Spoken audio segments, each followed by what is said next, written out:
Bueno, la ejecución de estos programas que vamos a ver aquí en el microcontrolador es parecido a cómo se ejecutan los programas en el autómata.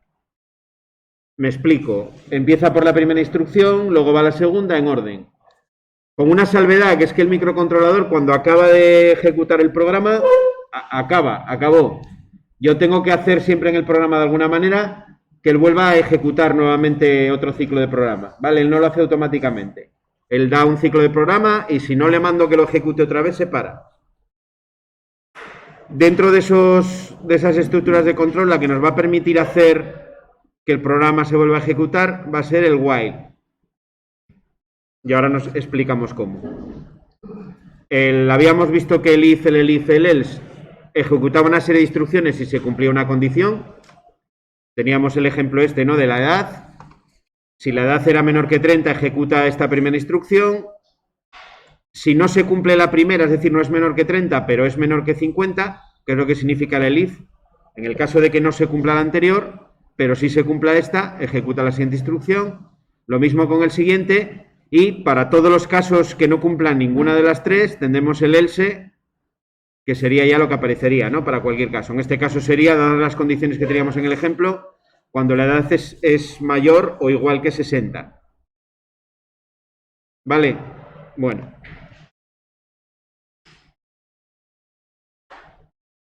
Tengo otro bucle entonces, lo que llamamos el bucle while.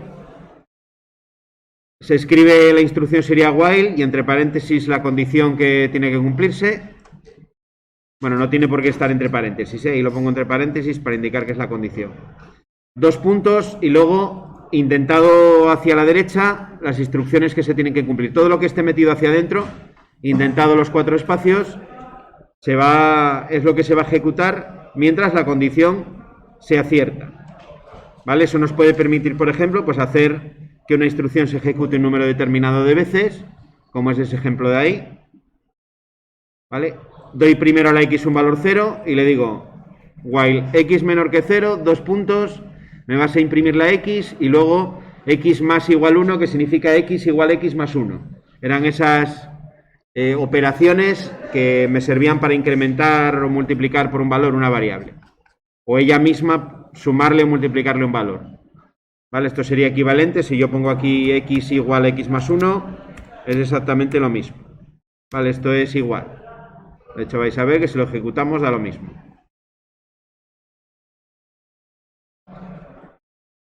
Bueno, aquí lo que le estoy mandando realmente es que mientras la x sea menor que 10, que me vaya imprimiendo y voy incrementando pues para llegar a un momento que pueda salir del ciclo, ¿no? En cuanto llega a 10 ya no se cumple la condición y entonces sale del ciclo y seguiría ejecutando lo que viene después. ¿Vale? Bueno, eso me puede servir también en un momento dado para tener un bucle que se ejecute de manera infinita. Si yo quiero que se ejecute de manera infinita, bueno, si quito esta condición de aquí, automáticamente ya se va a ejecutar de manera infinita. Cuando pongo este símbolo del... Bueno, no sé cómo se llama este símbolo, el de los hashtags, ¿no? Famoso. El del sostenido de la música. Ese símbolo, la almohadilla esa, como se llame, lo que me hace es poner la línea como un comentario. Veis que cuando yo pongo los títulos de los programas, le pongo esa almohadilla ahí y esto no lo tiene en cuenta a la hora de ejecutar, entiende que no es una instrucción y pasa de ello. Bueno, si yo aquí anulo esta línea, poniéndolo como comentario, por ejemplo, pues va a estar infinitamente ejecutándose. Otra opción que tengo para hacer que algo se ejecute de manera infinita, pues sería hacer algo como esto. Pongo aquí un programa que ponga... Bueno, voy a hacerlo en el otro para no estropear este.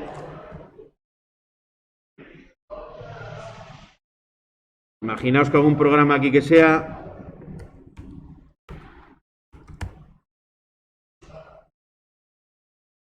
while true. Es decir, mientras sea verdadero, si le estoy diciendo mientras sea verdadero y la condición es verdadera, pues se va a cumplir siempre, ¿no? Vamos a acercarnos para que veáis. Por ejemplo, ponemos aquí print, lo que sea.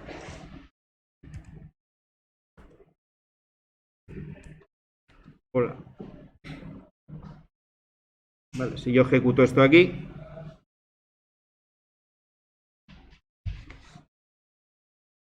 pues estaría indefinidamente ahí imprimiendo hola, ¿no? En la consola, hola, hola, hola, todo el rato. Debería de desconectar el dispositivo, pararlo, para que deje de ejecutarse. Esto sería un ciclo infinito. Hay que tener cuidado cuando lo hago porque, bueno, hay veces que no me puede no interesar hacer esto, ¿no? En nuestros programas, cuando lo hagamos funcionar como un autómata, nos va a interesar siempre hacer estos. Normalmente lo vamos a tener porque en el autómata, si recordáis, el programa se ejecuta una vez y luego vuelve a empezar, ¿no? Se ejecuta otra y otra y otra mientras esté funcionando. Entonces, para esos programas de tipo secuencial, siempre voy a meter la parte que se repite, será con un bucle while de esos de ahí. Para eso nos va a ser bastante útil.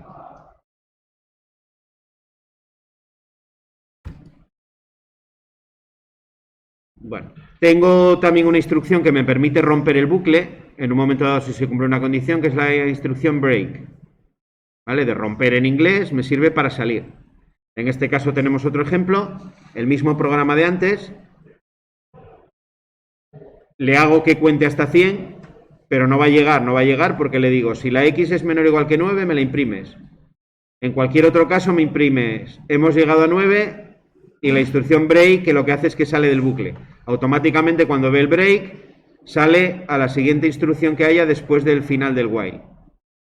Vale, fijaros como aquí nuevamente está metido hacia adentro, lo que hay detrás del if y detrás del else. Es la manera en la que el programa entiende qué es lo que está dentro de esa instrucción. Hay otros lenguajes de programación que lo ponen entre llaves, bueno, por ejemplo el C, con lo cual hay muchos más símbolos. Aquí es mucho más sencillo simplemente meterlo hacia adentro, intentarlo. Aquí en este pone 2 espacios, la indentación normalizada son 4, ¿vale? Hay por ahí un libro de estilo del que hizo la programación esta y son 4 espacios, debería de poner para que esté bien. Funciona con 2, funciona igual, ¿eh? Si pongo 2 indentaciones distintas, fijaros que ya me lo marca en rojo, como diciendo que ahí algún error estoy cometiendo. ¿Veis? Me lo pone subrayado en rojo, entonces debería de estar todo igual.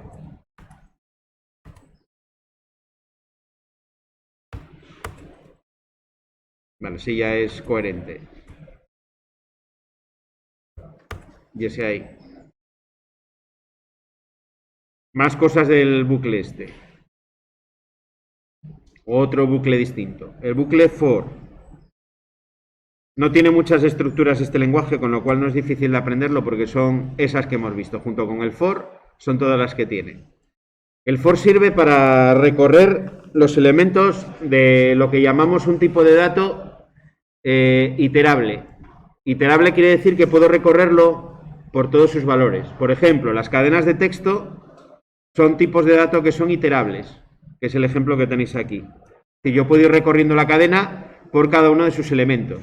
Puedo primero pasar por la P, en esta cadena que tenemos aquí de ejemplo, ¿no? Patatas para asar. Primero por la P, luego por la A o luego por la T, así hasta llegar al final de la cadena. Esto sería una cadena que tiene tantos elementos como letras y espacios tengamos ahí. Bueno, pues lo que hacemos en este pequeño programa con el bucle for, pues es recorrer toda la cadena, ¿no? Me dice for i in cadena. Aquí puedo poner lo que quiera en lugar de i, ¿eh? Puedo poner, no sé, por letras en cadena. Esto al final es una variable, ¿vale? Esto sería exactamente lo mismo. Si sustituyo la i por letras, es exactamente igual. Cadena es la cadena que le he metido de ejemplo. Aquí me había comido una i, ahí. Le pongo la condición de que si la i es igual, fijaros que cuando es una operación de estas de comparación, cuando estoy comparando tengo que poner 2 iguales, para decir que es igual. Es igual a A o es igual a mayúscula, que sume un contador en este caso de letras A. Lo que estoy es contando el número de letras A que salen en la frase y luego lo imprimo. Bueno, mirad, una manera de concatenar cadenas de texto y variables es esta que tenéis aquí en el print. Pongo la cadena de texto entre comillas, pueden ser comillas dobles o comillas simples, apóstrofes funcionan igual. Coma, meto la variable, que en este caso cadena es toda esa cadena, ese string, ¿no? Esa cadena de texto que le metí. Aparece A, que sería el contador, veces la letra A. ¿Vale? Si lo ejecutamos, pues el resultado sería lo que tenéis aquí. En la cadena patatas para asar aparece 7 veces la letra A. Si cambiamos la cadena por otra, para que veáis que no es trampa, tengo hambre porque se acerca el recreo.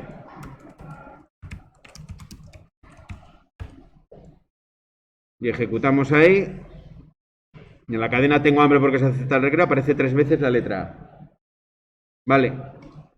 Para poder hacer el for tiene que ser algún tipo de dato que sea iterable. Vamos a ver luego que hay otros tipos de datos como son las listas, los conjuntos, las tuplas, que también se puede hacer esto. ¿Vale? De momento en los que vimos, el único que tenemos que se puede recorrer todos sus elementos es una cadena de texto.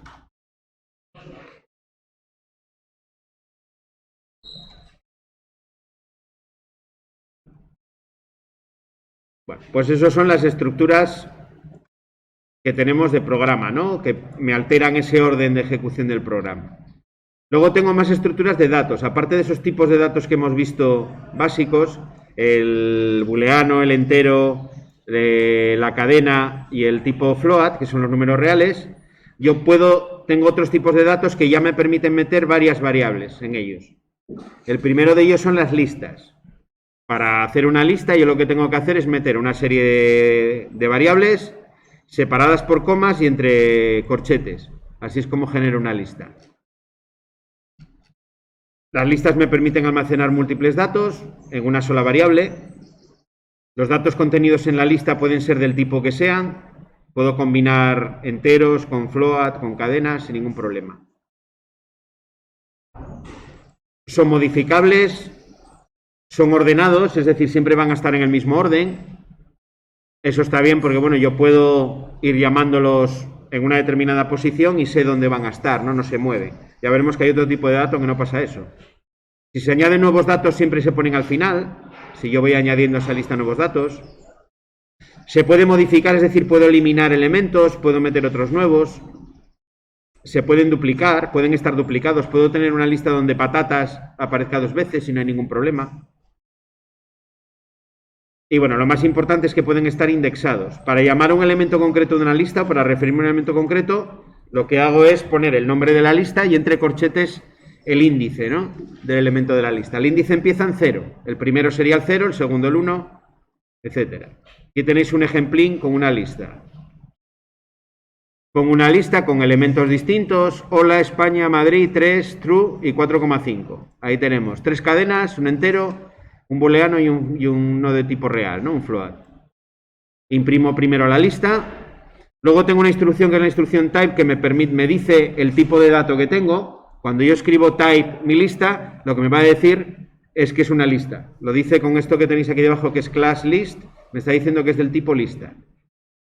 Meto un bucle for y digo, para cada elemento de esa lista, imprímelo. Y después le digo que me diga la longitud de la lista. La longitud es con la palabra len. ln me va a dar la longitud, es decir, el número de elementos que tiene.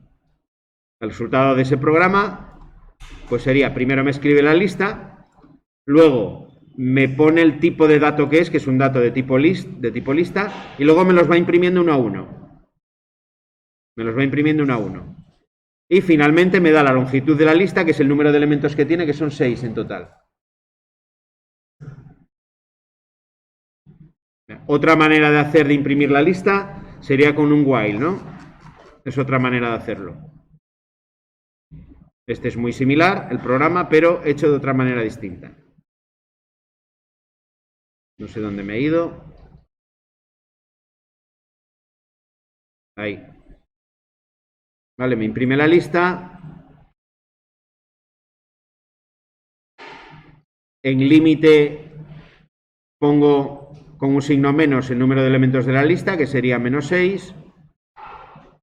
Y le digo que mientras la x sea mayor o igual que el límite, que me vaya imprimiendo. En este caso está puesto también con un signo negativo para que veáis que se pueden imprimir al revés. Puede ir en sentido contrario. Vale. Bueno, voy descontando y los voy imprimiendo, en este caso en orden inverso, ¿no? 4,5, true, 3, Madrid, España y hola, que sería el primero. Pero bueno, que se puede hacer también con un for o con un while. Tengo un montón de métodos que puedo utilizar con las listas. Append, que es para añadir elementos. Si le pongo append y la lista y un elemento, me lo añade al final de la lista. Clear para eliminar todos los elementos. Copy para copiarla. Count devuelve el número de elementos que tienen un determinado valor, que coinciden con el modelo que yo le meto entre paréntesis. Y bueno, index, hay un montón de ellos, ¿no? Pop, que me elimina uno de ellos. Si pongo pop, por ejemplo, 3, el que está en el orden cuarto me lo va a eliminar.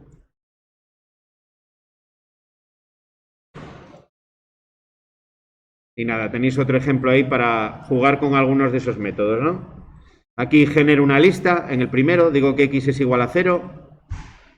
Hay una cosa con las variables, que no sé si el otro día dije. No tengo que declarar variables, como en otros lenguajes de programación, que tengo que decir, la variable x es una variable de tipo entero. Pero sí hay veces que tengo que inicializarlas, darles un valor inicial para que el programa no me genere un error. Si yo quito esta línea de aquí, de x igual a 0, cuando él llega al while y se encuentra la condición de x menor que 0, le crea un conflicto porque él todavía no sabe que la x es una variable. ¿Vale? Por eso estoy poniendo aquí x igual a 0. Al darle el valor 0, él ya sabe que es una variable y además es de tipo entero. Bueno, defino también una variable lista, una lista en blanco. Si no le meto nada es una lista vacía. Y lo que hago es ir añadiendo los números del 0 al 9, ¿no? Mientras x es menor que 0, añado la x y voy incrementando. De esa manera, pues llegaré hasta el 9. Luego imprimimos que hemos creado una lista. Luego invierto la lista, es decir, pongo el 9 el primero con el método reverse. Lo que hago es cambiar el orden. Insertamos el número 10 en medio de la lista. Son 10 elementos, pues en la posición 5, es lo que le estoy diciendo con el insert, en la posición 5, insértame el número 10. Insertamos el elemento en la lista, lo imprimimos y ahora le hago lista.sort, que lo que hace es ordenarla. Lo que tendría en ese momento sería los números 9, 8, 7, 6, tal, y en medio aparece el 10. Bueno, pues lo que hace ahí es ordenarla. La volvemos a imprimir, imprimimos parte de la lista, ese 2, 2.6 me imprime los elementos entre el 2 y el 6. ¿Vale? El resultado sería, primero, bueno, generamos la lista, luego la invertimos. Fijaros que puse primero el 9 y el 0 está al final. Luego insertamos el 10 en el medio, lo veis ahí que está entre el 5 y el 4. Luego hice el sort, lo que hice fue ordenarla, me la pone ya del 0 al 10 ordenada. Y en el último método, el método ese, vamos, de lista con 2.6, lo que imprimí fue los elementos entre el 2 y el 6. Serían el 0, el 1, el 2, 3, 4, 5 y el 6, ¿no? Incluidos los dos.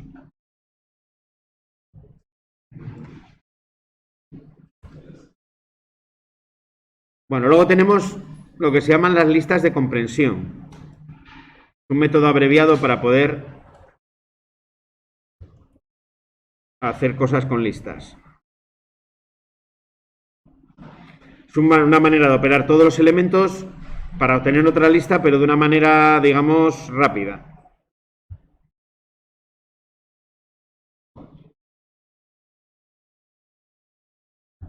Puedo hacer una lista de listas, os dice ahí, que es lo que sería una matriz. Si hago una lista que a su vez sus elementos son listas, lo que estaría creando ahí sería una matriz. A ver, me falló el ratón, me ha dejado colgado y...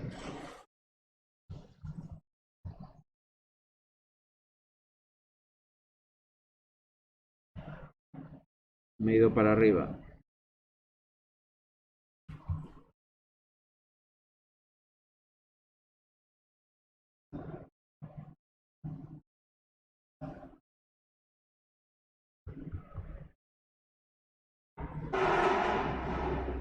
A ver, el ejemplo es este, de las listas de comprensión. Le meto un primer elemento que lo llamo bec, una lista con los números 1, 2 y 3. Genero una nueva lista que es bec2, donde lo que hago es multiplicar cada elemento de la lista por 3. Eso es lo que es la lista de comprensión. le pongo 3 por x, for x in b, que es decir, multiplícame por 3 cada elemento que tengo en esa lista b. Y entonces genero una nueva lista donde sería 3, 6, 9, ¿no? Me multiplica cada elemento por 3 y lo almacena en una lista. Es decir, es una manera de operar una lista bloque. De la misma forma, podemos crear también una matriz, es decir, ir multiplicando por 3 valores distintos, 3 operaciones distintas. X, x cuadrado y x a la 3. Es decir, hacer el cuadrado y el cubo, ¿no? Como segundo y tercer elemento de cada nueva lista. Y eso lo guarda en una variable que llama matrix.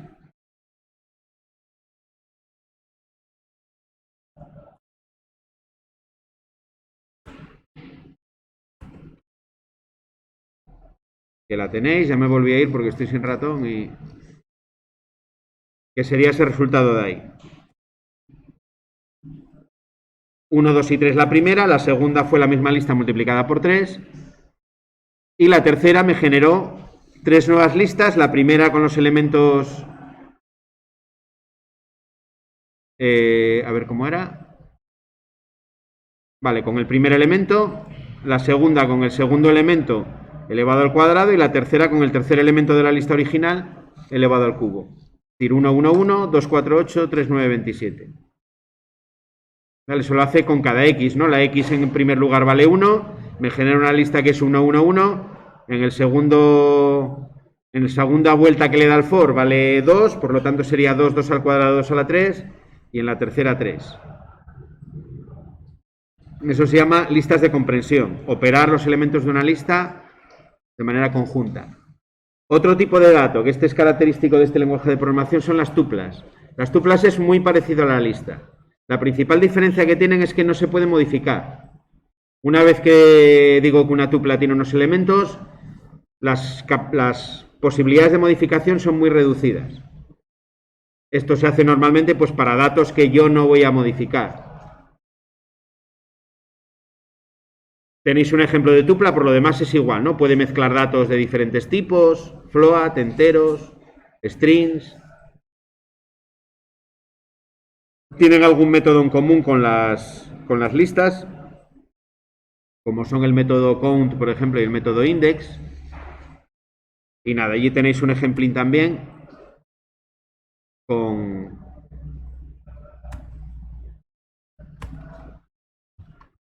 A ver...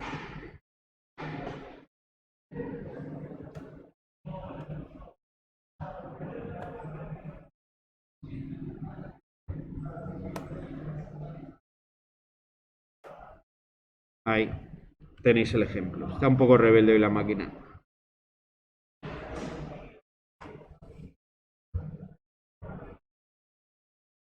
Crea una tupla. La longitud de la tupla, fijaros, con len exactamente igual que en las listas. La podemos imprimir. Le decimos ahí la longitud que tiene con un print. Contamos las veces que aparece Pérez, esa cadena en la tupla. Aparece 2 veces. El resultado que me va a decir son 2. Fijaros en un detalle también aquí, cómo utilizo comillas dobles o comillas simples indistintamente. Eso es así para poder poner dentro de una cadena, si quiero utilizar, por ejemplo, comillas para indicar que una parte de una cadena es algo entrecomillado, afuera de la cadena, por la parte de fuera, utilizaría las comillas normales, ¿no? La apóstrofe, las simples.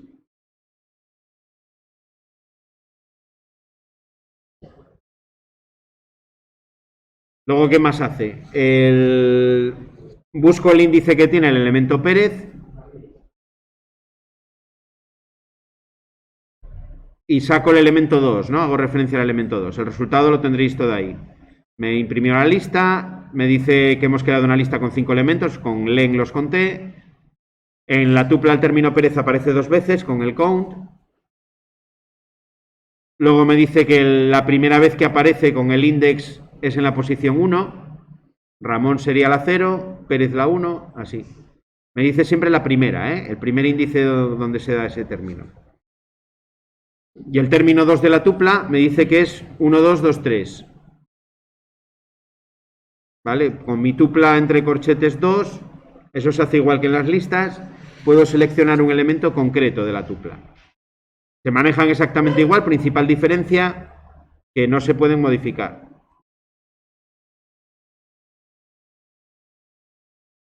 Bueno, otro tipo de dato, los diccionarios. Los diccionarios son muy parecidos a las listas, pero almacenan los valores como pares. En la primera parte del valor, lo que aparece a la izquierda de los dos puntos es lo que se llama la llave o el key, y a lo que aparece a la derecha es propiamente el valor de la variable. Entonces, como si fuera pensar en un diccionario, ¿no? Tengo palabras que serían la llave y el significado sería el valor. O una agenda, ¿no? Donde tengo el nombre de cada persona y el valor sería el número de teléfono que le asigno a esa persona. Bueno, comparte también métodos con algunos similares a los que tienen las listas. Puedo sacar los elementos utilizando la llave, que es la finalidad que tiene, hacer referencia a un elemento concreto.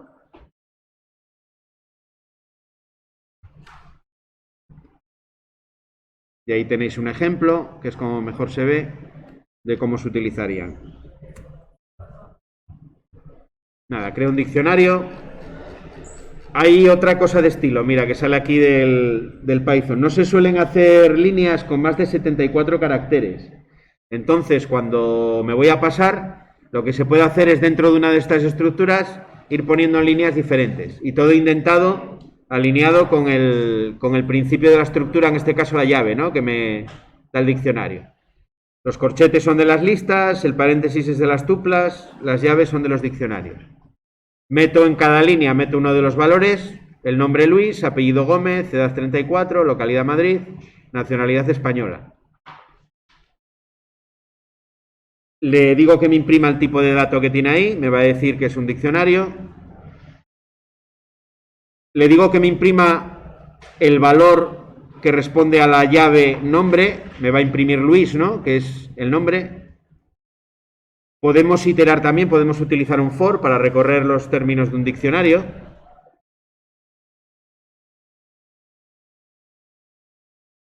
Podemos sacar también, aquí sacamos el estatura. En este caso no hay estatura, pues, bueno, no, estatura no, lo que estoy es añadiendo un nuevo valor, que es estatura como llave igual a 1,79. Veis que es muy fácil añadir, simplemente dando el nombre del diccionario, entre corchetes meto la llave igual al valor. Vuelvo a hacer lo mismo y bueno, el resultado lo tenéis por ahí también.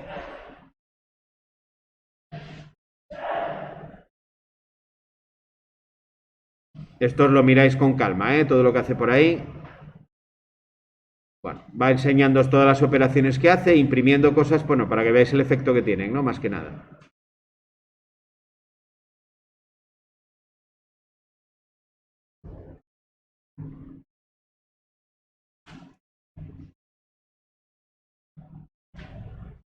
Bueno, luego tenemos otro tipo de dato más. Estos ya se utilizan menos, Se utilizan mucho. En lo que nosotros vamos a hacer, las tuplas y las listas se utilizan mucho. Los diccionarios, quizás para otro tipo de cosas sí que se utilizan, para lo nuestro no es muy necesario. Luego tenemos los conjuntos.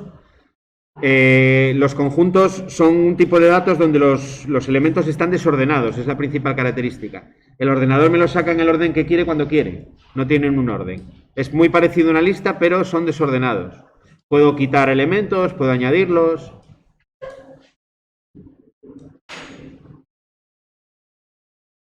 Venga, una cosina más y pasamos a ver el micro un poco en concreto. Vamos a ver un poco de lo que son las funciones.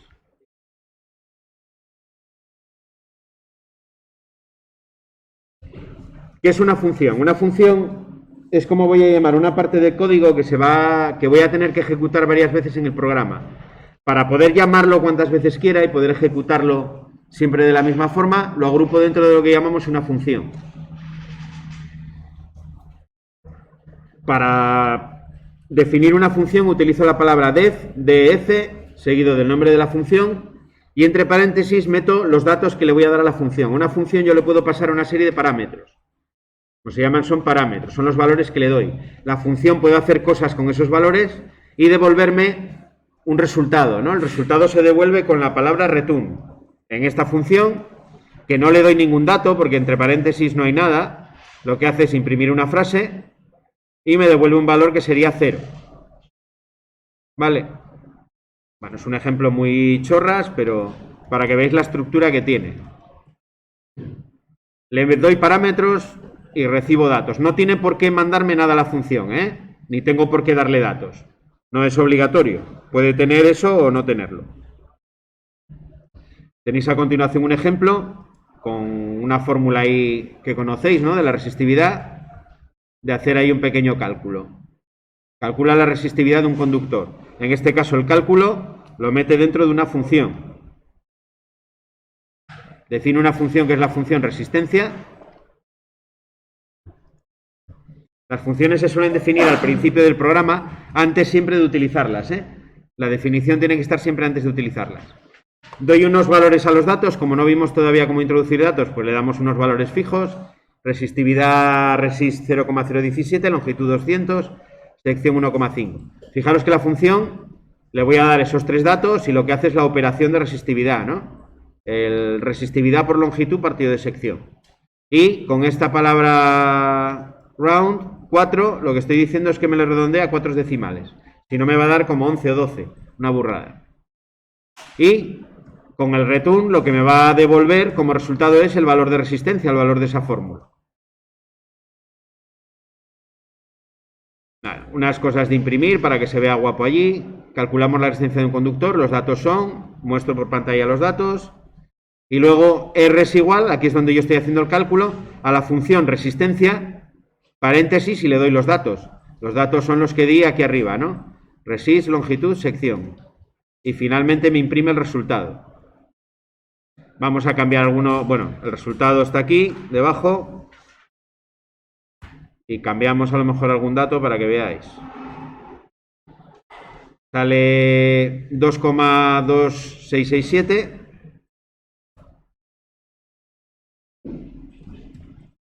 Si cambiamos, por ejemplo, no sé, pues la sección por una sección mayor por 6 milímetros cuadrados y vuelvo a ejecutar la celda, le doy ahí a la ejecución, pues ahora el resultado me cambió, ¿no? A 0,5667.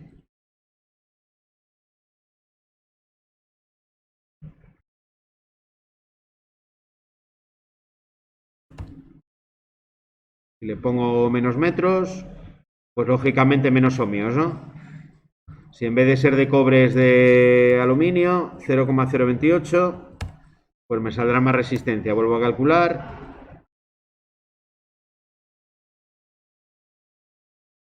Esos son las funciones y para qué sirven. Las funciones, lógicamente, sí que se utilizan muchísimo. Si tengo que hacer cualquier operación en el microcontrolador, que tengo que hacer repetidamente, pues la voy a agrupar dentro de una función y la voy llamando las veces que haga falta. La función puede ser conmutar una salida o, bueno, lo que se os ocurra.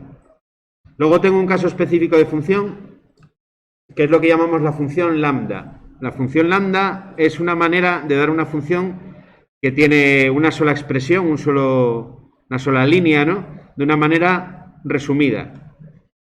Esto que tenéis aquí es un ejemplo de función lambda. X es igual a lambda, A sería la variable que va a tener esa función, 2 puntos, y la función en sí que va a ser sumarle 10 a esa variable A. Es una manera corta, digamos, de definir una función, lo cual me puede venir muy bien, pues para ahorrar código ahí.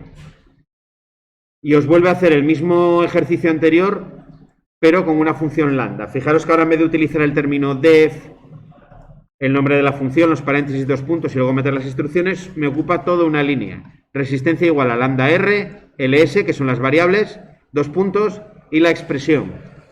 Todo mucho más simplificado. El problema, por otra parte, es el mismo.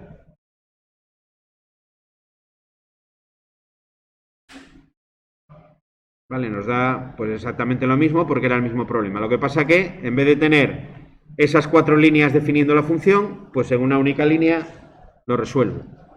Solo vale si tengo una instrucción, una operación realmente que hacer en la función. Si tengo más, ya no puedo utilizar una función lambda.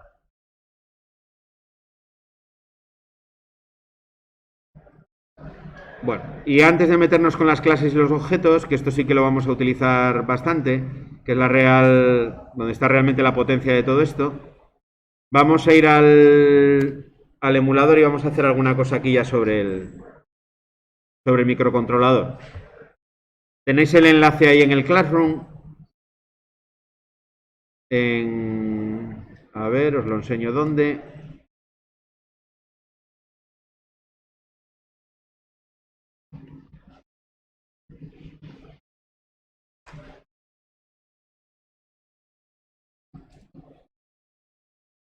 Vale, donde pone automatización con microcontrolador, aquí tenéis el enlace a esa página que voy a enseñar ahora, esa que se llama Walkwi, ¿no? Este es un emulador de microcontroladores, tiene el famoso Arduino y otros por ahí, de otras marcas. Bueno, aquí la clave de esto. Tengo una pantalla aquí al lado con el microcontrolador donde le puedo ir conectando cosas. Tengo abajo, cuando ejecuto el programa, me sale aquí la consola. Vamos a cerrar este y hacer uno nuevo. Bueno, podéis trabajar dándoos de alta en la página. Incluso creo que se puede trabajar si no os dais de alta, os deja también hacer cosas, ¿eh? No las vais a poder guardar, recuperar luego, pero... Bueno, vamos aquí a hacer uno nuevo. Esta es la página de entrada. Y nosotros vamos a trabajar con MicroPython en el SP32. ¿Vale? Veis que tiene el Arduino, no sé, el Raspberry Pi Pico, que es otro también muy conocido. Y lo primero que me sale es eso de ahí, la pantalla para meter el código y la pantalla con las conexiones que yo le haría físicamente al microcontrolador. Vale, vamos a hacer una cosa muy sencilla. Vamos a añadirle aquí un LED y vamos a hacer que se encienda, ¿no? Los componentes los tengo aquí en el más, donde pone simulación. Le doy al más y tengo todos esos componentes de ahí. Vamos a meter, por ejemplo, un LED. Conectarlo a un pin de ahí de salida y hacer que se encienda.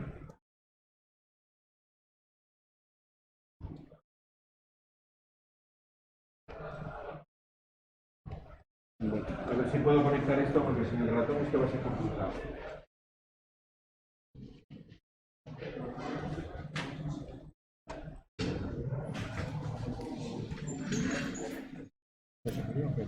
Sí, es que los que son sin cable es el problema, que en cualquier momento te dejan...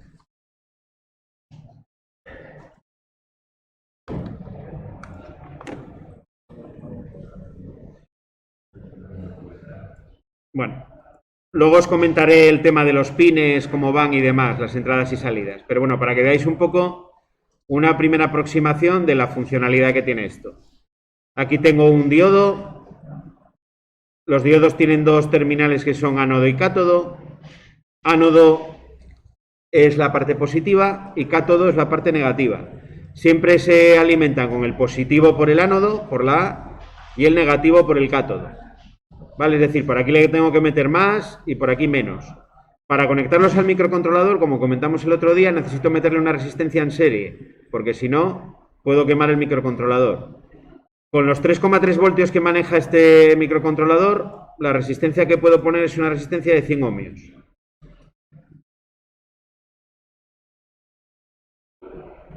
Bueno, para cambiar los valores de resistencia y demás que meto aquí, si vais a esta pestaña que pone diagram JSON, diagram JSON, aquí es donde en un lenguaje así como de texto os va metiendo los componentes.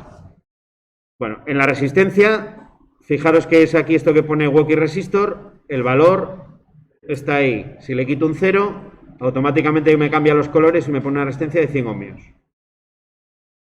Con el diodo, por ejemplo, si quiero girarlo, pues iría, por ejemplo, aquí. ¿Dónde está el diodo? Aquí. En atributos, le tengo que meter con el mismo formato, es meter coma, comillas, comillas, dos puntos, comillas, comillas. Esto hay una ayuda donde pone arriba docs que os dice todo esto, ¿eh? No me lo invento yo. Me parece que es flip, yes. Y lo que hace es girarlo, ¿vale?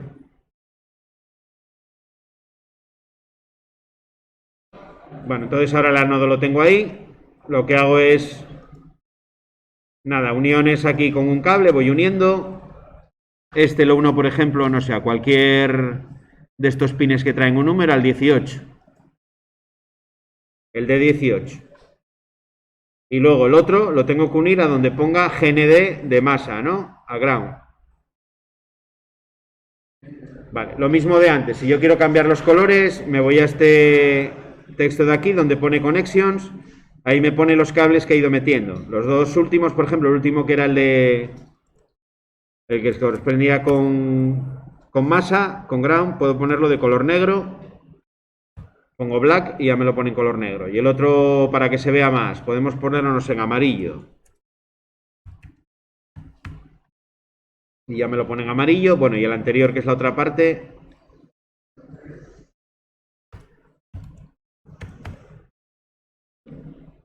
Bueno, ahí tengo ya un pequeño circuito, ¿no? Con el microcontrolador. Una resistencia con un diodo que yo puedo encender. Bueno, aparte de todo eso de Python que hemos estado viendo, el microcontrolador lo que tiene son, para controlar lo que es el hardware de la placa, tiene lo que se llaman librerías. Por ejemplo, para controlar los pines tengo que utilizar una librería que se llama Machine, ¿no? Máquina en inglés. Si pongo ahí arriba import machine, ya le estoy diciendo al microcontrolador que me utilice esa librería que es la que yo voy a necesitar para poder controlar los pines de salida. Puedo decirlo así, o para ahorrarme la palabra machine, lo que puedo poner también es esto, from machine, es decir, de la librería machine, impórtame lo que yo quiero solamente. Impórtame pin, que es como se llama el método que tengo que utilizar para poder, o la clase mejor dicho, donde están los pines de la placa. Tengo que decirle de alguna manera o almacenar una variable cuál va a ser el pin donde tengo conectado el diodo. Por ejemplo, puedo poner una variable que se llame LED y digo que LED va a ser igual al pin, y aquí tengo que meter entre paréntesis el número, que es el 18, y tengo que decirle si es entrada o salida. Va a ser pin, punto, y en mayúsculas escribo out. Esa es la manera en la que le tengo de decir que es una salida. ¿Vale? Definimos LED como salida.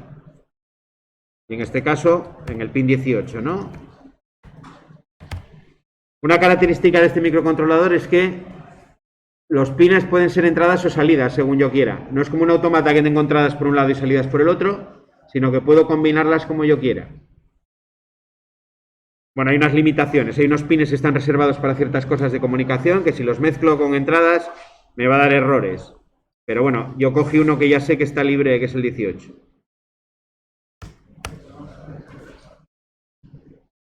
Bueno, ¿qué más puedo hacer? Vamos a meter un pulsador de entrada para que cuando pulse, por ejemplo, se encienda, ¿no? ¿Cómo defino una entrada? Vamos a poner pulsador. Va a ser igual. Voy a conectarlo en otro pin. Todavía no lo metí en el esquema, pero bueno, lo vamos a meter. Voy a coger, por ejemplo, el pin 19 y le digo que va a ser entrada. Pin. Y en mayúsculas pongo in. Coma, y ahora voy a decirle que es un tipo de entrada muy concreto. Lo que vamos a llamar una entrada de pull-up. Pin. Y le pongo... Ahora os digo qué es esto de pull-up. Lo comenté el otro día, pero lo repetimos. Pull-up son unas resistencias que tiene internamente que me van a fijar el valor de la entrada a los 3,3 voltios que tiene el microcontrolador. Cuando yo pulse, el valor de la entrada va a pasar a ser 0. ¿Vale? Es una entrada que funciona al revés. Si yo no utilizase la resistencia interna, tendría que meterle una resistencia externa. Entonces, para ahorrármela, pongo eso de pull-up y él ya utiliza una resistencia que tiene internamente el microcontrolador para fijar bien el valor de tensión. Si no utilizo resistencia en una conexión física y no pongo el pull-up, me va a dar valores erróneos en la tensión. Él necesita siempre tener una referencia, o el valor alto o el valor bajo. Lo hacemos con la resistencia de pull-up. Vale, aquí lo que hemos definido es una entrada.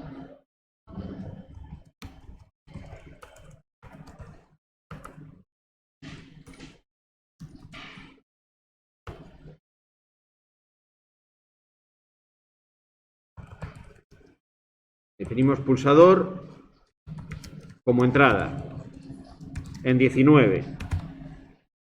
Bueno, ahora lo suyo sería que pusiésemos aquí en la entrada de 19 un pulsador. Pues nada, le metemos un pulsador. El pulsador es lo que se llama pass button.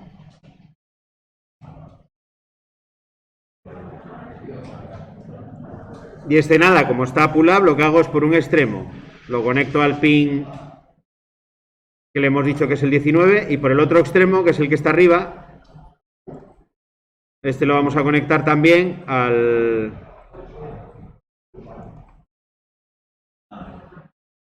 aquí al ground. Vale. Venga, a la vuelta lo retomamos aquí.